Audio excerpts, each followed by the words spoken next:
Nuestros hijos son nuestros maestros, son nuestros espejos de aquellas dificultades que a veces tenemos. ¿Cómo vamos a pedir a nuestros hijos que gestionen el conflicto si nosotros no sabemos hacerlo? ¿Cómo vamos a pedir a nuestros hijos que digan las cosas con cariño si nosotros no sabemos tratarnos con cariño? Poder desarrollar la grandeza interna es el primer paso para la educación.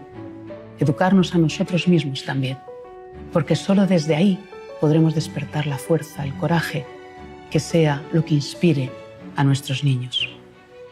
Y esto me recuerda a una de las experiencias que yo leí que más me impactaron, la biografía precisamente de Thomas Alva Edison. Edison nació en 1847 en Ohio, pero a la edad de 7 años él fue trasladado junto con toda su familia, se fueron a Michigan, una ciudad muy fría. Él era el séptimo, el más pequeño de todos los hermanos. Entró en el colegio público, pero tan solo estuvo 12 semanas, porque al cabo de esas 12 semanas, el pequeño Thomas llegó a casa con una cartita que le dijeron en el colegio que solo se lo podía dar a su madre, que solo lo podía leer ella.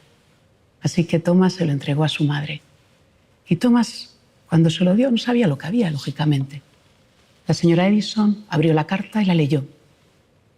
Y comenzó a llorar. El pequeño Thomas se quedó preocupado. ¿Qué pasa, mamá? ¿Qué pasa? Ella se recompuso y le dijo, Thomas, ¿sabes lo que escribe la carta? Lo que dicen, que eres un genio, y que ya la colegio no te puede enseñar más, que tengo que enseñarte yo. Bueno, y ahí empezó. Empezó a ser ella, la madre, la propia profesora. Así, poco a poco, hasta que Thomas, a los 11 años, devoraba la literatura, leía libros y leía libros. A los 12 ya empezó a emprender sus primeros caminos en pequeños proyectos, así poco a poco, hasta que ya empezó con la vida de ser un inventor.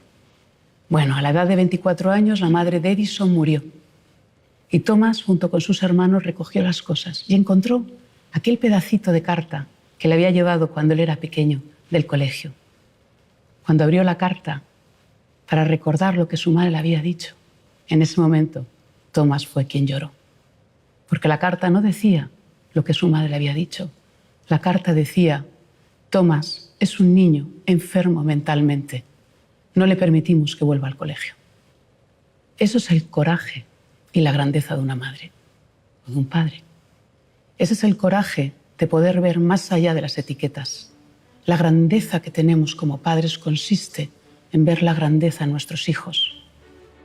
Y ese es el camino que tenemos en la educación. Despertarlo dentro de nosotros, darnos cuenta que a veces tenemos conflictos, dificultades. Como decía, nuestros hijos son nuestros espejos.